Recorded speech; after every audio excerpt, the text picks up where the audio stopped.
customers are still without power as the dangerous heat wave reaches triple digits. Meanwhile, in the Northeast and Midwest, there's heavy rain, flooding, and potential tornadoes as the remnants of Burl heads north. Google is planning to make its dark web monitoring service free to every Google account holder later this month. Google says the move reflects a dedication to help users protect their online presence, monitoring for dark web leaks of things like phone numbers, addresses, and stolen account information. And that's the latest. I'm Ray Harris on your home for 24/7 News, the Black Information Network at BINnews.com.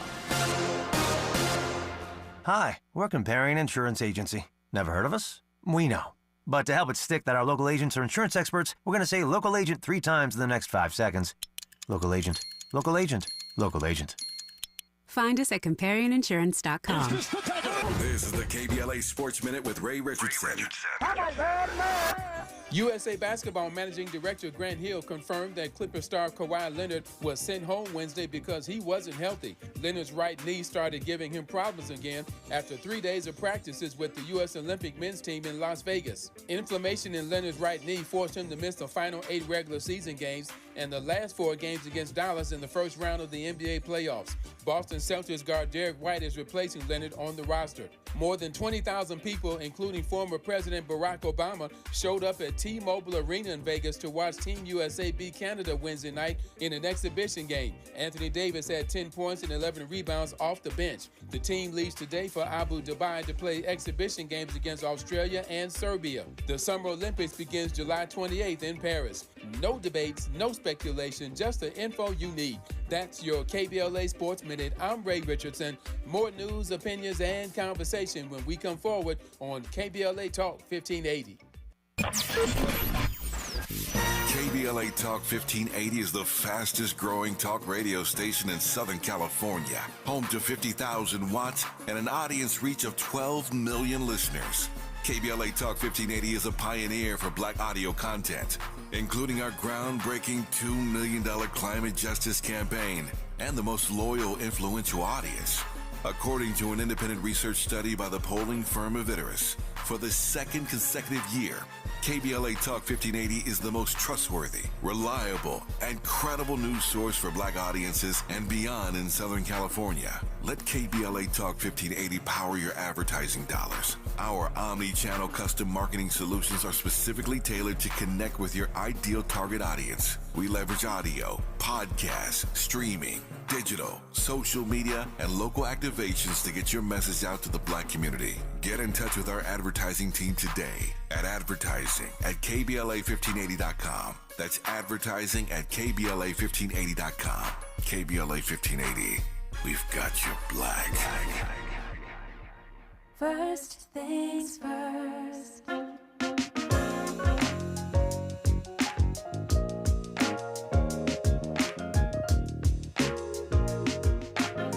Things first, it's the DU General, Money B. I'ma put you up on the schedule. 6 to 9, 8 weekdays, not doing serious. We got a lot to talk about, so much to pedal through. Unapologetically progressive. Tune to KBLA 1580 to get the mess. We're your ancestors' favorite radio station. First Black on talk radio, left side of the nation. Me and Dominique DiPrima go way back. Tag Smiley making sure the station stays black. Discussing all the issues in our community.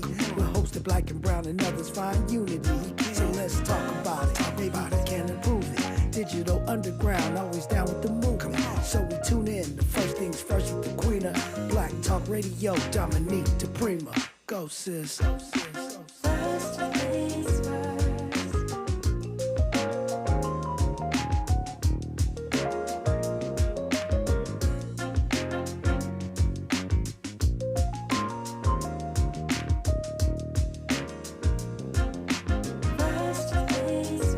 KBLA Talk 1580.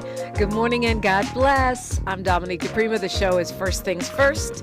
And my first thing today and possibly every day, giving thanks definitely every day, giving praises and asking for blessings from God, asking for the blessings of the ancestors, the elders, the community, and let's go. We've got so much to talk about, so much to do.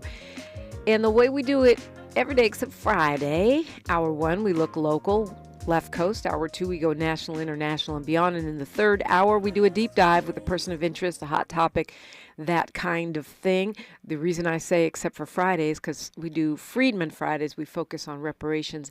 Hour 2 of the show every Friday.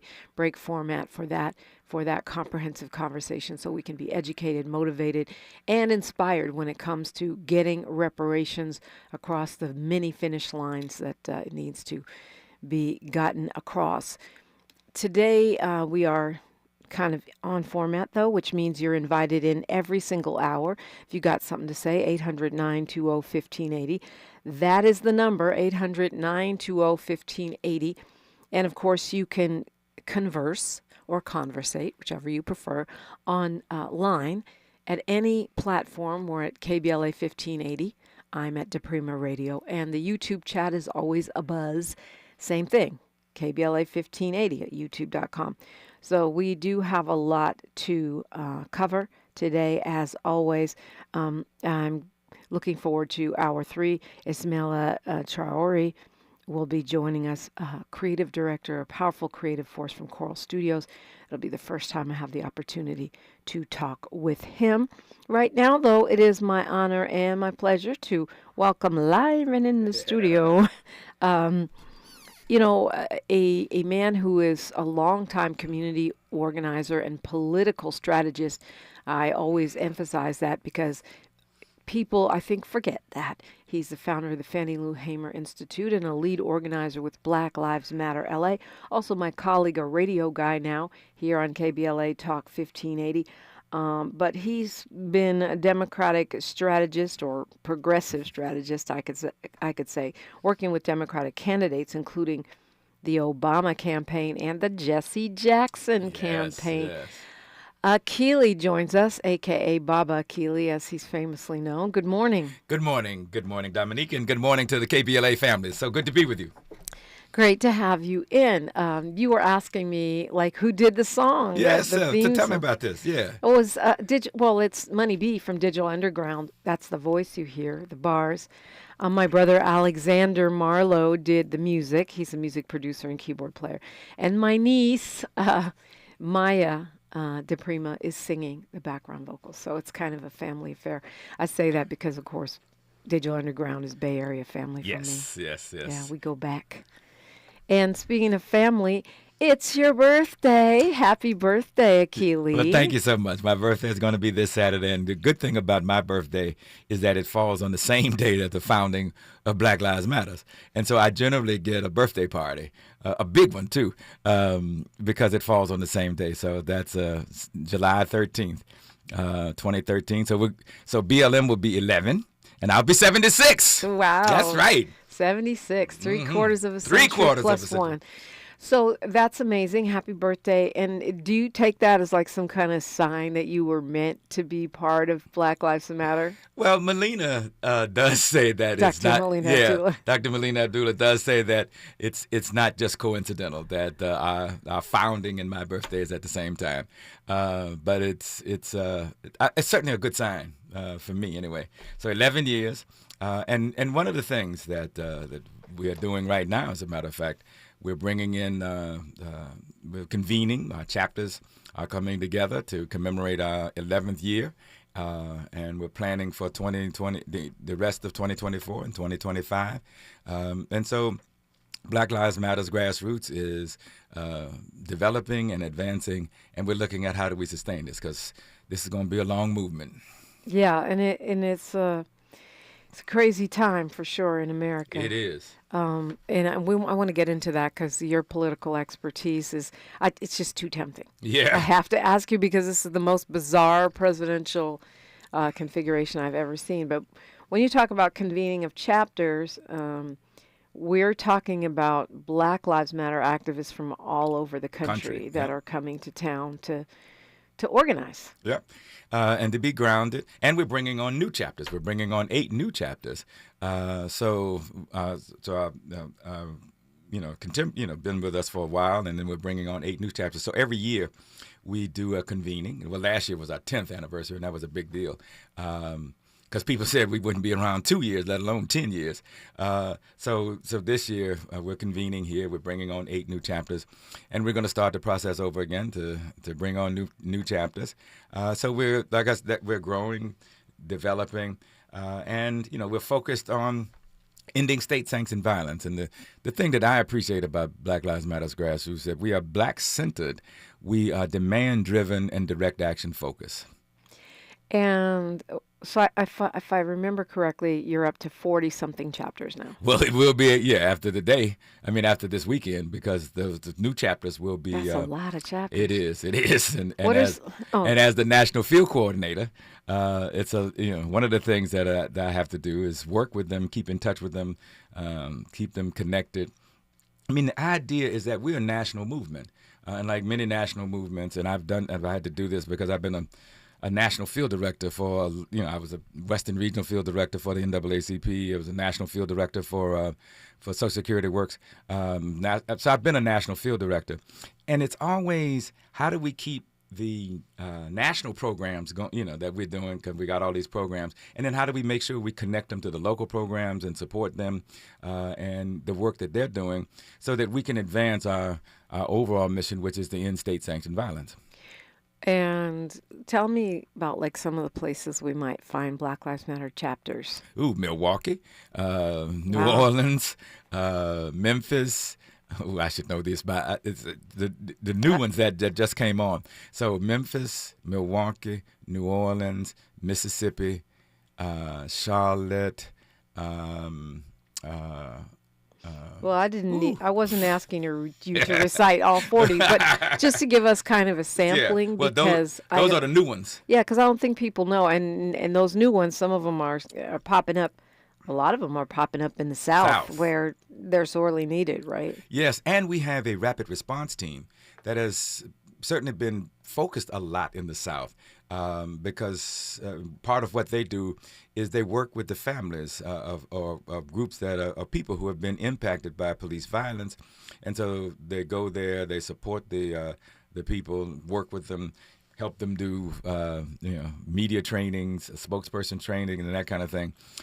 Because and a lot of it is happening in the South. And the South has always been and remains a regressive area, a regressive and oppressive area. And so we have a lot of the kind of police violence that we see. And so the rapid response team has been focused, not focused, it just seems like it happens a lot in the South. Yeah, well, that's not surprising. We got Buffalo, though. We got Buffalo. You came to Buffalo with us, didn't you? I did. Yes. Okay. Yeah. We got Buffalo, certainly Detroit, Fort Wayne.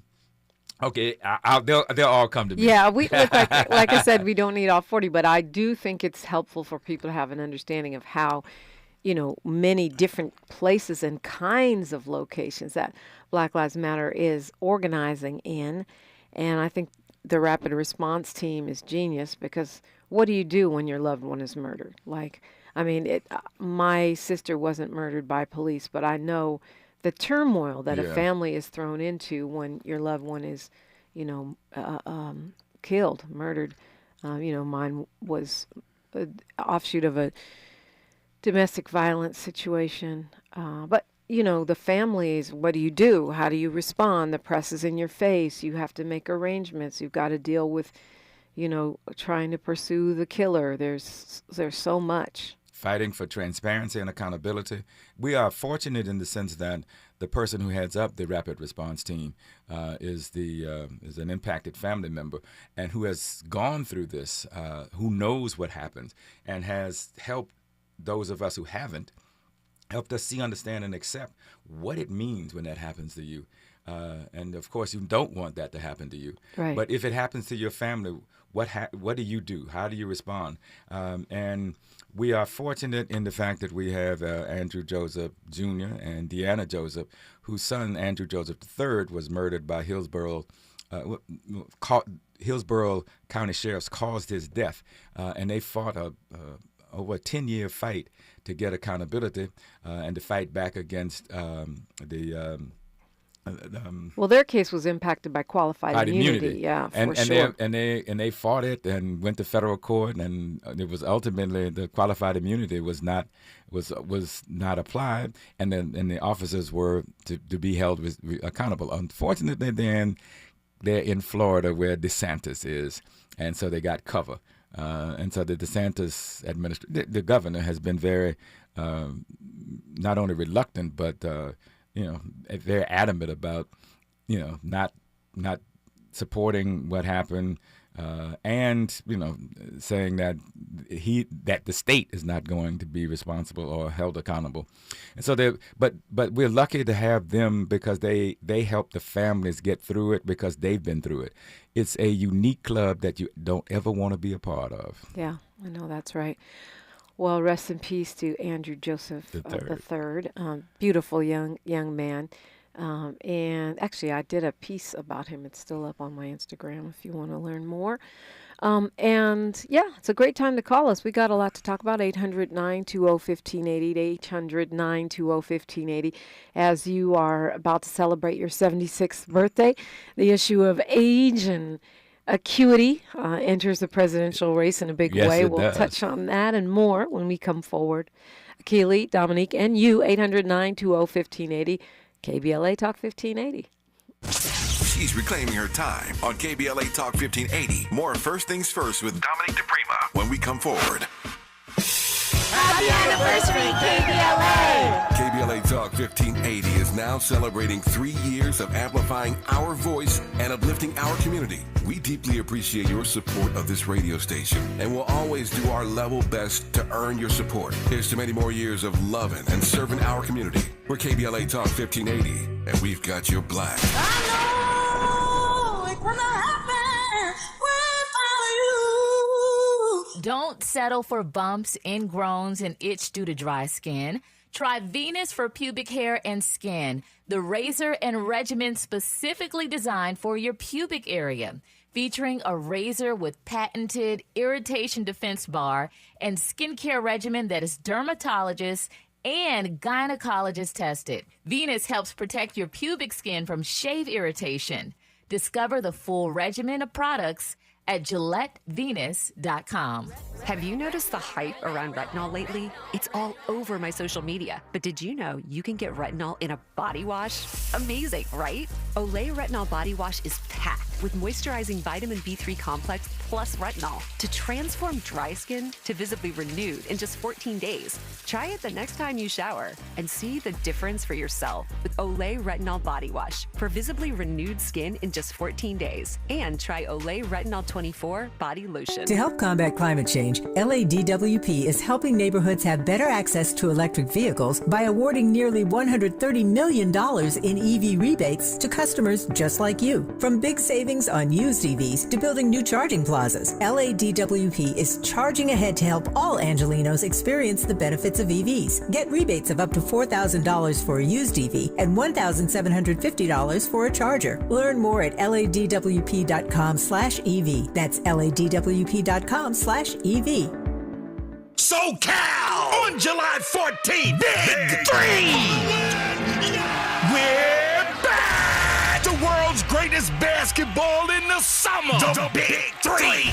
There's simply no comparison, no competition. They not like us. That's right, they not like us. We own the summer with our traditional hard-nosed brand of basketball. The Big 3, founded by Ice Cube.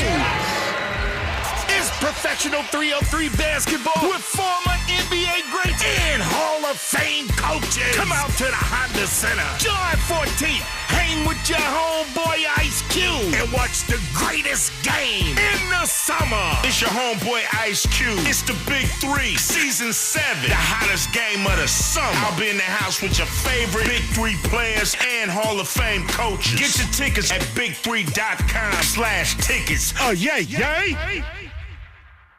Your ancestors' favorite radio station, and your favorite morning show host. Let's get back to Dominique DiPrima right now. Right now, Akili is in the studio with me, a.k.a. Baba Akili, founder of the Fannie Lou Hamer Institute, lead organizer at Black Lives Matter LA, and the National Field Coordinator for Black Lives Matter Grassroots. Okay, so you're celebrating BLM's 11th birthday and your 76th on Sunday, I think it is. Saturday. Saturday. Okay, Saturday. Party over here. And we're watching the situation with Biden. I think last time you were on, you told me that you have worked on campaigns regarding at least 5 different presidential candidates. 6. My first presidential campaign was in 1980. Wow. It was Jerry Brown. Because Cesar Chavez asked us, the group that I was with, to do it, and none of us were excited about it, but Cesar asked, and so we did it. So that was my first. And then Jesse, 84, and again in 88. And Clinton, I think, 96. Wow. Let's see, who else? Well, anyway, it was 6 of them. One of the things that, I teach a class. I teach a class at UCLA, and the students know how old I am. And we actually counted the number of presidents that I've lived through. 14. You've lived through 14 and worked on 6. So should Biden step down? Absolutely. However, really? but he's not. He ran in 1988 and stepped down because they found out some plagiarism that he was involved in. And it's a track that he's been on for a long time. He's finally there. He finally got what he wants. He's not giving it up. He's going to dig in his heels. And it's something that I guess we tell ourselves, I fought to get here. It's mine. That's how he's acting. Do you think he's delusional? In many ways, yeah. The downside, in my view anyway, is that he is tied in the polls with a felon. Yeah, but when you substitute in, Pete Buttigieg or Kamala Harris or many of the people they're talking about, Gretchen Whitmer, they're not that different in the polling from Biden. So it's not just that he's tied with the felon. Apparently, the Democratic Party is tied with the felon. And a 34-time felon. Yes. I'm going to connect this internationally. In Paris, in France, and in England, they both countries have supported center-left candidates, and in large part because right-wing, the center-right, tends to not do most of what they claim they're going to do. Right. And you saw it in England for 14 years that you had the conservatives, and they pretty much ruined the country. And you saw the other thing in France with Macron. He tried to walk too much in the center, and people didn't appreciate it. Right. And so, and I think the same kind of thing is happening here. People are not appreciative of your bet. And Biden, if he wanted to, could check off all the stuff that he's doing. Okay, well, there's a lot of things you're saying that are going by quick, and I want to address them. First of all, in France, their prediction was that the far right-wing fascists were going to win, and they didn't. So I'm skeptical of our polling right now that shows Biden, tied with a felon or slightly behind a felon. I still think he could and probably will win if he stays in. Secondly, you said, that, they don't deliver. But if you look at Biden, he has delivered some things that he actually borrowed from the progressive agenda. And he's not kicking getting and screaming, credit. Kicking and screaming. Yeah, I'm not saying he wanted to, but he has delivered. Even the student loan forgiveness with Dr. Abdullah called fake. Well, he tried. Republicans blocked it, and he's found ways around it to continue forgiving student loan debt. He did deliver a Supreme Court justice. He did deliver a black vice president. He has delivered the infrastructure package, which disproportionately impacts black people and poor people. And I can go on, right? I'm not saying he's, the greatest thing ever, but he has delivered some of the stuff, and people either don't know or don't care. Well, and in my case, it reminds me of Lyndon Johnson. Lyndon Johnson, had there not been a Vietnam War, we would be talking about as among the greatest presidents. Really? Yeah, because look, we got Medicare because of him. We got a lot of programs that have benefited people because of his war on poverty and all the rest. However, he took us and kept us in a war in Vietnam, and that's what people remember. They don't remember the good. He signed the Civil Rights Act. He signed the Voting Rights Act. Medicare. Fair points. But he decided not to run. By 1968, the presidential campaign of 1968 between Humphrey and Nixon, he stepped out, and he was a popular president. Right. He did that J. Cole move. Yes. Akili, okay, so you said you think Biden should step down, and that really surprises me. Step out. Right, not resign the presidency, but resign the campaign. First of all, an incumbent has an advantage. And second of all, although George Clooney claims that they can move the money over, the campaign rules would seem to state that Kamala Harris and Joe Biden are the ones that have control of that money because they are the presumptive nominees and they are the incumbents.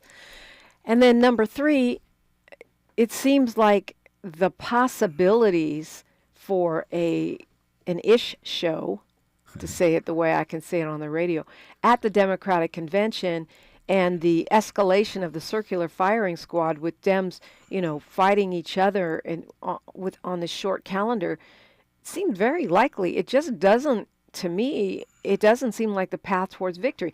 If you keep Biden, you get Kamala Harris. She's the vice president. If he can't function, she becomes the president. Why risk it all in terms of, the campaign funding, the campaign calendar, the possibility of a crazy convention, and giving Trump all of this latitude right now where he can sit back and watch us, flounder? It just doesn't make sense to me.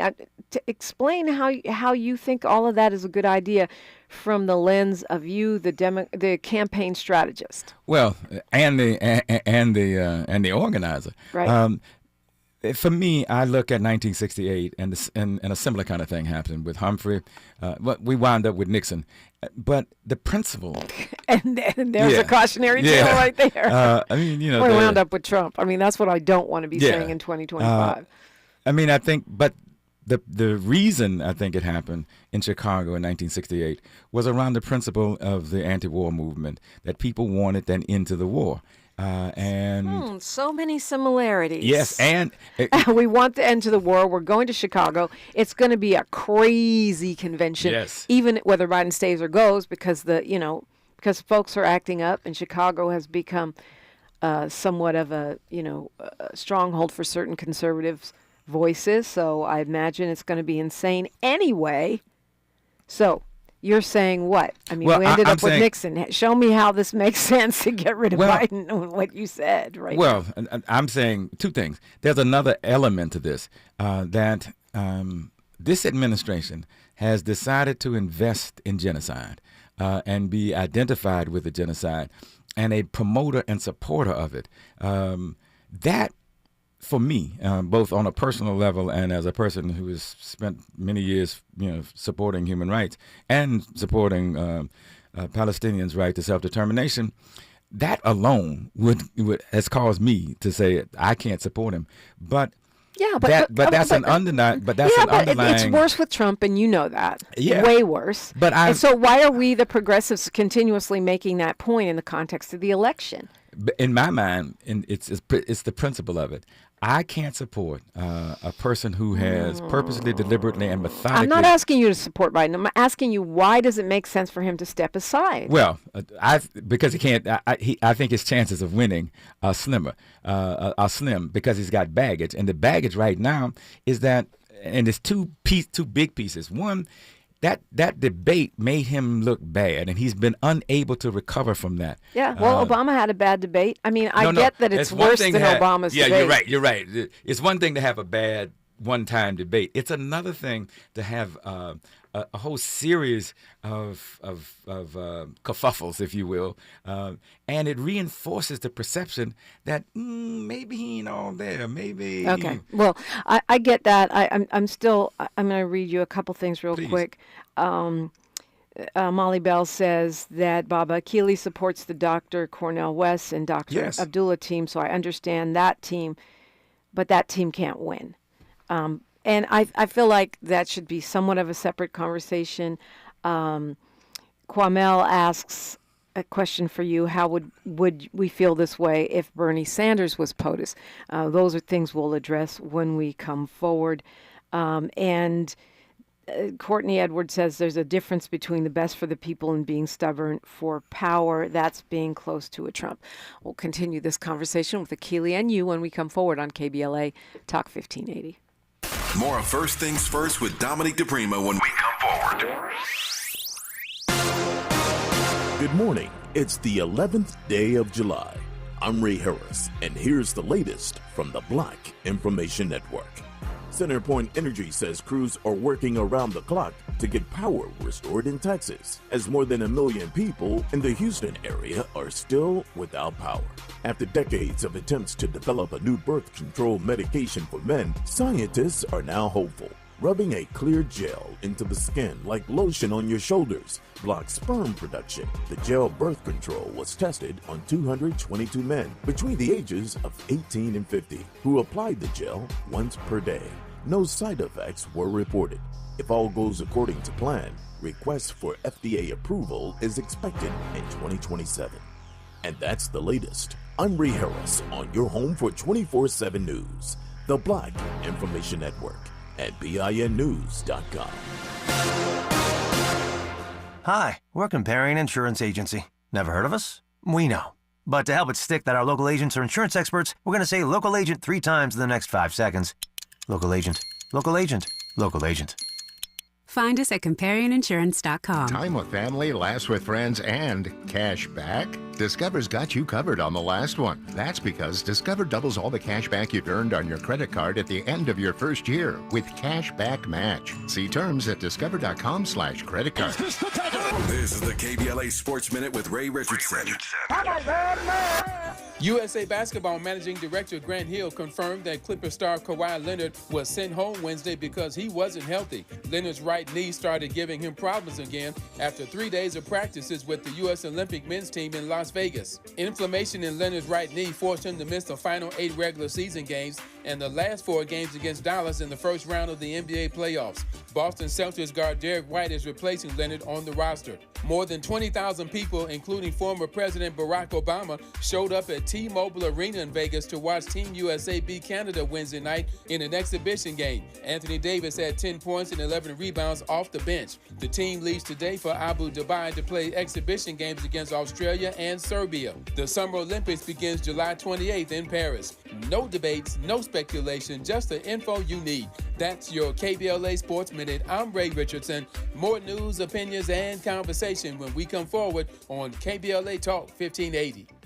Hey LA, today I'm here to talk to you about Grid Alternatives, which is a nonprofit in LA that focuses on renewable energy. We serve communities who have been left out of the renewable energy sector. We offer paid job training, and in 13 weeks, you can become a solar installer. 80% of our graduates get hired into the industry, and once you're hired in the industry, you stop at a high, medium income. That could be $20 an hour or more. 80% of our graduates get hired into the industry. Call today so you don't be left out at 323-861-0105 or gridalternatives.org, gridalternatives.org. Hey, LA residents, it's planting season and the perfect time to get shade trees growing around your home. LADWP and City Plants are giving every resident up to 7 free trees. That's right, 7 free trees delivered right to your door. Trees are great for the environment, help improve air quality, and can help you save on your bill when you use less air conditioning to stay cool indoors. Learn more at ladwp.com/free trees. That's ladwp.com/free trees. We've got a lot to talk about.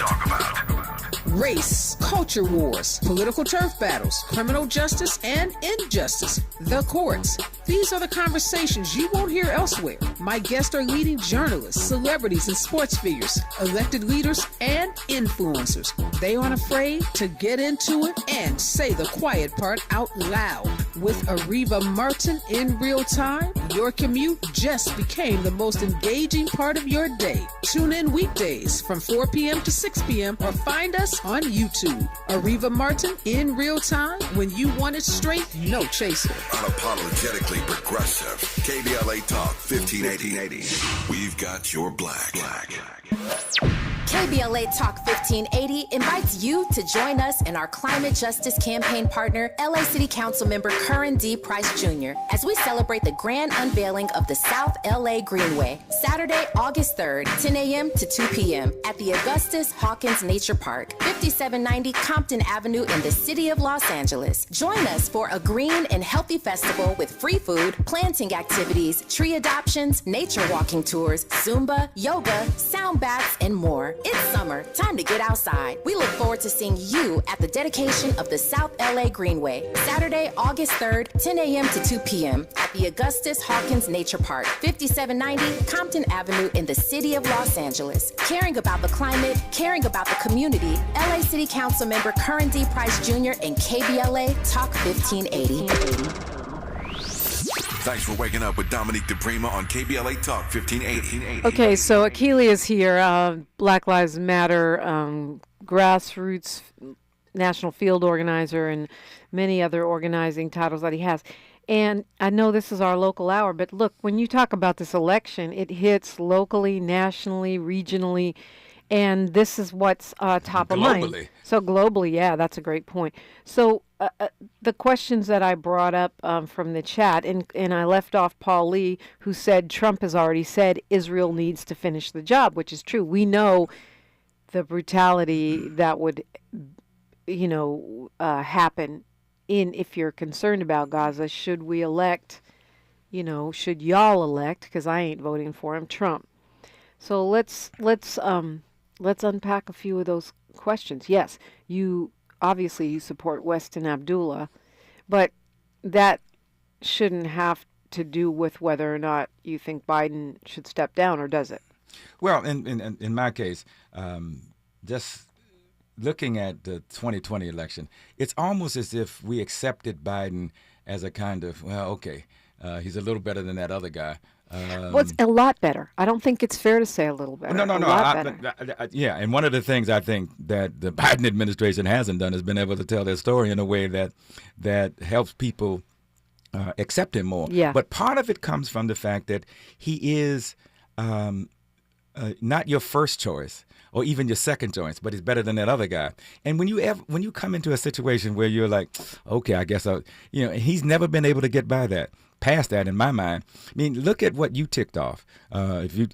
He made a commitment he was going to do something about student loans. Now the Supreme Court blocked him, so he tried to do something else. He has done something else. He's actually forgiven student loans for millions of people by going around. But that's not being talked about. If you look at some of the environmental stuff. I think he's walking a thinner line, but he's trying to do some things. But it's still the infrastructure package puts in place a lot of green infrastructure, which clearly is needed if you look at what's happening in Texas right now. But the fact that people don't identify and connect him with all of that is their biggest problem, which is one of the reasons why him not being there, and not having the baggage that he's having, that he has, may be a better option. I don't expect him to do that. Like I said, it's something he's been on this track for a long time, and he's going to stay where he is. And he's going to. He said the other day he's going to fight it out because he thinks he's the best candidate. Right, but you're saying you don't think that's best, and I just don't understand that. Not because here's the other thing. Most of the progressives, Alexandria Ocasio-Cortez, the squad. Yes. Congresswoman Maxine Waters and others, along with the Congressional Black Caucus, have all so far supported Biden.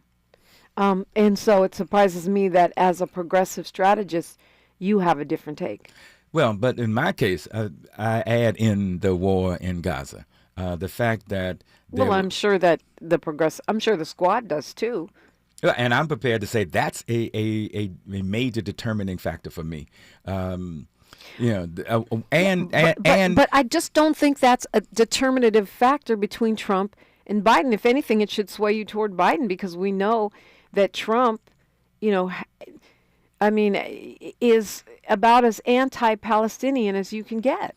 Well, and I was talking to you earlier about 1968 and the 1968 presidential campaign and the election and the uprising that wound up in Chicago. And one of the things that grew out of that uprising, though, was the principle of calling for, fighting for, and into the war in Vietnam. And many people were chastised, and many people were isolated and marginalized because they said, "You ruined it. You're a spoiler. You made." But it was the principle. Yeah, and in my mind, honestly, I'm prepared to stand on my principle. I'm still mad at Ralph Nader about that. You stand on your principle while we go to war with Iraq, while we have to suffer the consequence. See, to me, and I've had this conversation with a lot of younger people, too, so it's usually you're making the Gen Z argument right now, even though you're about to turn 76. That's a luxury. It is. If you're not one of the children that relies on that $200-300 a month from the child tax credit to eat, then you can afford to say it's a matter of principle. If you're not one of the people who relies on Social Security to live, and we know now that Trump is saying he's open to cutting Social Security, which means he plans to.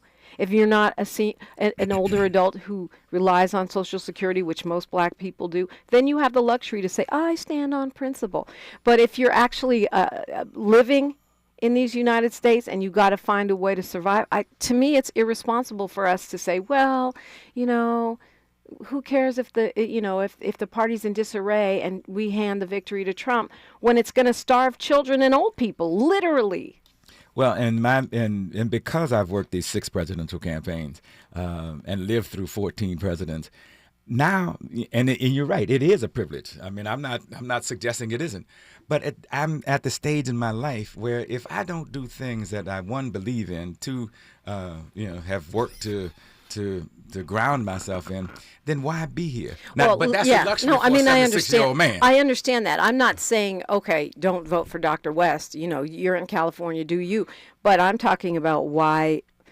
It's amazing to me that we're even having this conversation, that the entire media seems to have turned on Biden, that many in the Democratic Party have turned on Biden. He is an incumbent running neck and neck with a felon, and there's no clear choice that's polling further ahead of him. It's just shocking to me. Molly Bell says she thinks there's some trickery going on. She says there's thieves in the temple. You don't agree? Like Democrats are being bought off, or they're on the Trump agenda, or. Well, that's always a factor that's there. But one of the things that the corporate world wants is stability. And they think they'll get it under DJT? No. Whew, that's talking about delusion. Yeah, but that's what they want. And Trump has a 30 to 33% base of people who will vote for him no matter what. And we see it happening. And I talked about this earlier. Biden has been your second choice almost from the beginning, almost since he's been. And nobody likes. Oh, it's my second.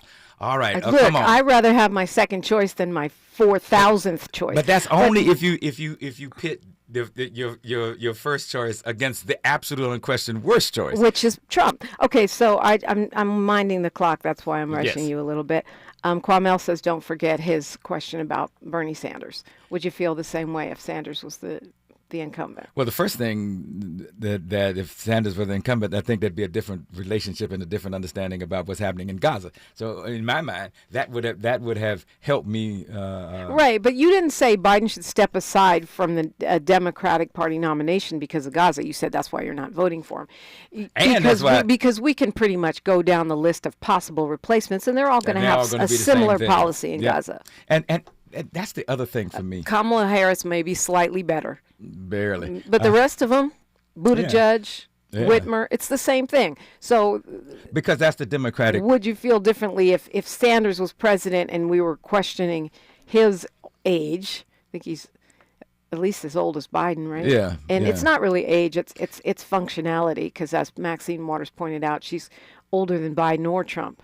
And I'm in that same. Or you. Yeah, I'm in that same age range. So for me, it's not a question of their age. It can't be, because Trump's only 2 years older than me, and Biden's only 5 years older than me. So the age issue is not it for me, not at all. But one of the things that debate did So here's your second choice. Oh man, I'll go for it. And then he looks bad too, and then you got to go. Oh, God, okay. Yeah, but it's right. I mean, we're 2 months out from the convention, if that. I mean, come on now. We've got an election in November. To me, it's unfathomable the way that people have just turned on this guy. And it just surprises me to hear you as a campaign strategist saying, so who should replace him? Well, one of the other luxuries that I have, or other privileges that I have, is that I can afford to do this now. If I was still... the last presidential I did was 2008, and I said, that's it. I was in my mid-60s then. And the young people who were running these campaigns are really very good, and I thought, well, they got it. But if I was still on the campaign trail or been approached by them, it would be a different story. But one of the things, and I keep going back to this, if this was your disillusioned first choice in the first place, any and everything has contributed to your disillusionment. I'm going to hold on to him even though he did a bad job. He didn't look good. I'm going to hold on to him because... No, I'm going to hold on to him because I want to win. You don't need to nominate Kamala Harris to be the presidential candidate. She's the VP. If Biden tanks, she is president. So if you elect him, you know that comes with the deal. Or Pete Buttigieg or Gretchen Whitmer. Or there's, people even talking about Gavin Newsom who just said yesterday he wouldn't take on Kamala Harris.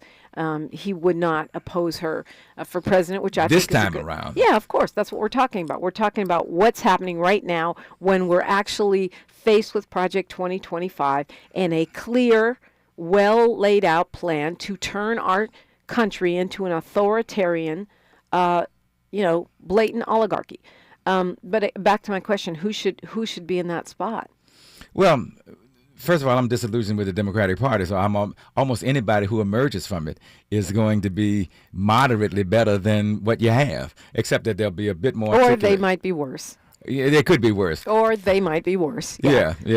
But the frame is so small that whoever comes up and comes out is going to be, is going to be confined with the same foreign policy, with the same domestic policy. And so now they may be a bit more articulate, like a Buttigieg, or maybe a bit more likable. And then you've got a black woman and a gay white guy. That's, I'll vote for them, but I don't see that necessarily being more effective against Trump than Biden. Molly Bell had a question. She was saying if Biden was incapacitated and Kamala Harris became the president, who becomes vice president? That's her choice, right? That would be her choice. No, it would not. No, I think the line of succession would either be the Secretary of State would be No, they don't become the vice president. They become the president. So who becomes the vice president? You're right. It would be a choice because when Nixon left and Ford came on, Ford picked Rockefeller as his running mate. So it would be so if something happened to the president. And Kamala Harris became the president, she could pick who she wanted to be. She could pick, right? Yeah, that's what I'm talking about. Because there's no line of succession for vice president. Right, There's a line of succession for president. So if Biden was incapacitated and Harris was incapacitated, we'd have President Johnson, which, just kill me now. Kwamel reminds us there will be a nominee at the convention. Jan Williams is in the chat. Your fellow organizer. Co-worker, yes. She says, I think the Dems have spent more time criticizing Trump and the Republicans than talking about what makes them different or better. And once again, and as a communications person, you can respond to, they have terrible messaging. But they do have terrible messaging, and they have a terrible media landscape, to Kwamel's point. And they have a bad message. Remember when you used to watch CNN and it would constantly be news from all over the world? You'd know what was going on in all these different... Now you turn it on and they're on one issue all day. And right now it's should Biden step down, should Biden step down. And regarding George Clooney and his op-ed yesterday in the New York Times, which has done some real damage to Biden, I'm reading that... that him and his wife, Amal Clooney, are mad at Biden because he criticized Amal Clooney's role in holding the Israeli government to account with the International Criminal Court, so that that's it could. Her job. That's her job. But also, if that's sour grapes or payback, that would be kind of problematic too, wouldn't it? Well, if Clooney's trying to get back at Biden by striking him while he's weak, that wouldn't be great for the country. I mean, if you're taking your personal beef, because people are saying, well, he's actually been in the room with Biden. If he says he's jacked up, he's jacked up. Well, so here we are in a situation where the message is garbled and you can't figure out what the driving message is, and you got a poor messenger, and you got a whole lot of mess surrounding, and so. What that does is suppress the vote. That is, people just choose not to do anything. Ugh. Yeah, and that could be, and the other thing is, I don't see how. So Biden goes through this. I don't see how he gets out the box, because he's going to be constantly a poor messenger. Yeah. That but here's the thing. I agree with Whoopi Goldberg, and this is rare. I don't care if they wheel him to the polls on a stretcher. Yeah. And then guess what we have? President Kamala Harris. Oh wow, what? I'm sorry, but to me, that's an upgrade. We'll continue our conversation with Akili and you when we come forward. On KBLA Talk 1580. KBLA Talk 1580 is an intervention. When we come forward, includes you. KBLA Talk 1580, turning pain into power.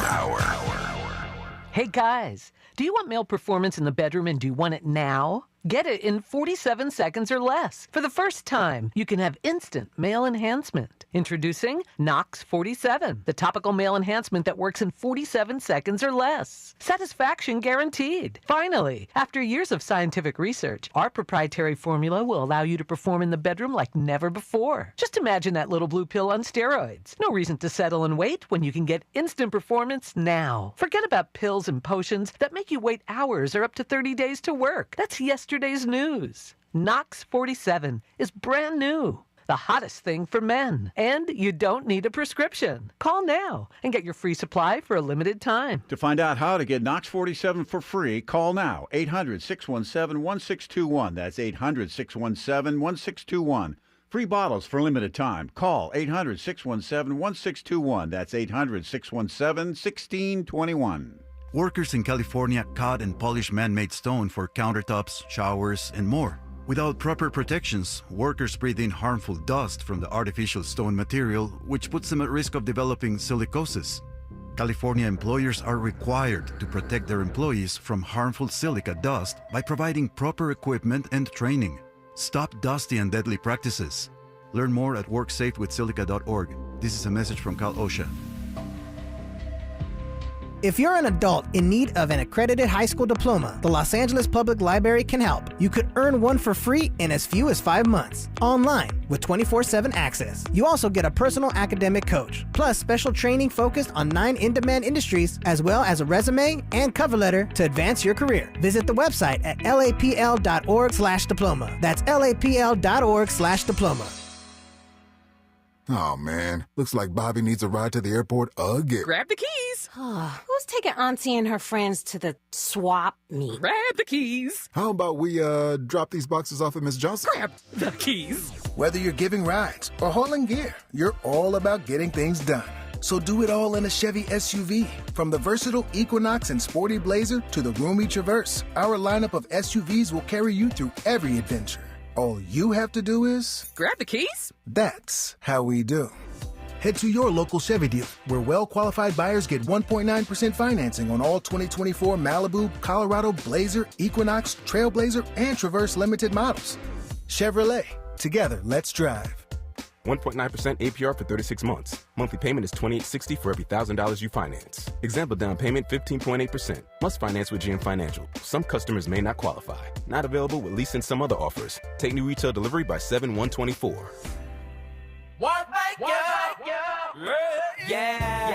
The California Crusader newspaper would like to thank all of our subscribers for their support throughout the years, proudly serving the South Los Angeles and South Bay areas for more than 40 years. The California Crusader is a multicultural, black-owned, adjudicated newspaper that focuses on providing newsworthy information to the people in our community. We're constantly looking for ways to assist businesses in our community to connect with our subscribers. We provide low-cost, effective ways to promote your business with our reasonable and affordable advertising rates. You can participate by suggesting, sharing, and submitting your stories on the California Crusader newspaper Community Share Facebook group page, or visit our website at cal-cruise-news.com. That's calcruisenews.com. Then click on the Submit Now button located on the top right corner of the homepage, or text CCN to 42828. Again, text CCN to 42828. The California Crusader newspaper, working together to build a better community for our future. Subscribe today.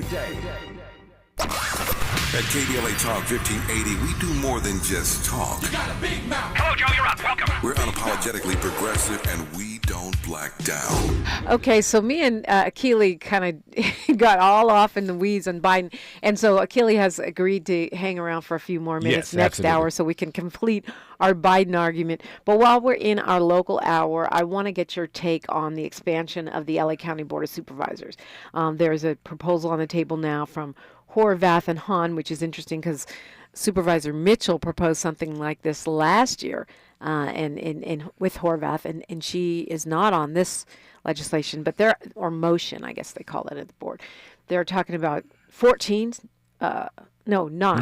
instead of 5, and having an elected position of CEO. I know it's been talked about a lot over the years, and expanding the Los Angeles City Council from 15 to a much more manageable. The first thing is that these members of the Board of Supervisors represent more people than most governors. Right, they got 2 million each. Yeah, and if you divide up 5 by 8 million, you see how many people that they represent, and it's hard to feel that you are connected if you represent that many people. So the idea of expanding it, I think is necessary. And one of the things I appreciate about San Francisco, which has regional government, they have a city council and a board of supervisors, and they have 11, if I remember correctly, board of supervisors. I don't remember. I lived there forever, but I don't remember. But it's one of the few regional governments, and I think it functions much better. And so the idea of having more people to represent you is always a good thing. But I'm worried about my concern is that the center right will wind up getting more people elected, and that will balance, and that will, I think, have a backwards or negative impact.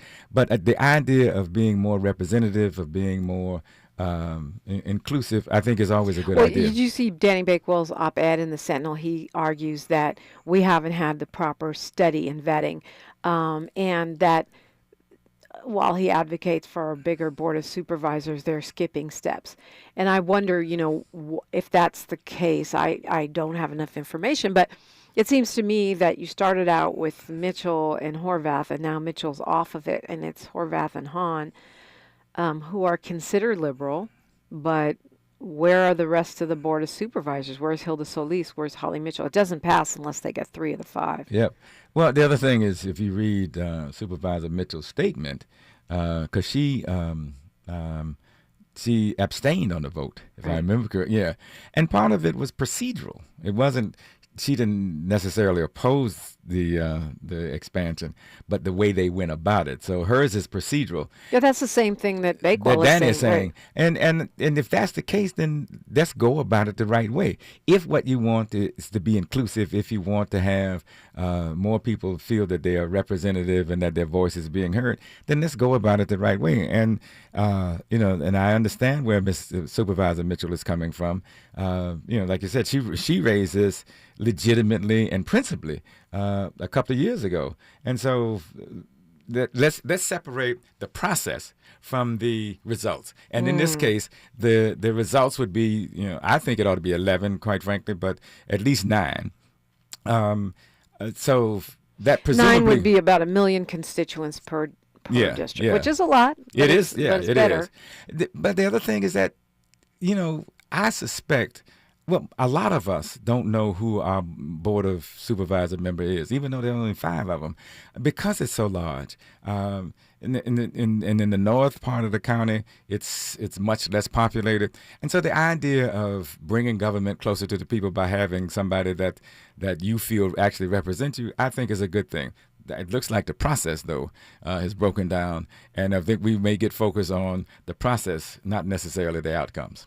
Yeah, I think that's a great point, because the process can impact the outcomes. Yeah. And to your earlier point about how these districts are divided, where are the lines, and does this end up giving us more conservative districts, so then less clout for Black, brown, progressive, low-income LA?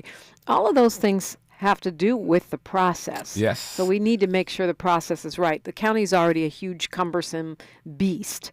We don't want to make it worse. We want to make it better. So we have to be intentional about this kind of a change. And, you know, you look around the country, and Chicago, I think, has some massive number of city council members, 50 or something. They represent, I guess, blocks. And even in New York, they got a much bigger city council than what's happening here. And so the idea of making representative government closer to the people is a good idea. How do we get there, and what's the overall result? That's the process. Yeah, so when we come forward, I'm keeping Bob Akili here for a little bit. I want to find out what you would advise if you were hired and you had no choice but to help the Biden administration. What would you tell them? It's KBLA Talk 1580. KBLA 1580 Santa Monica.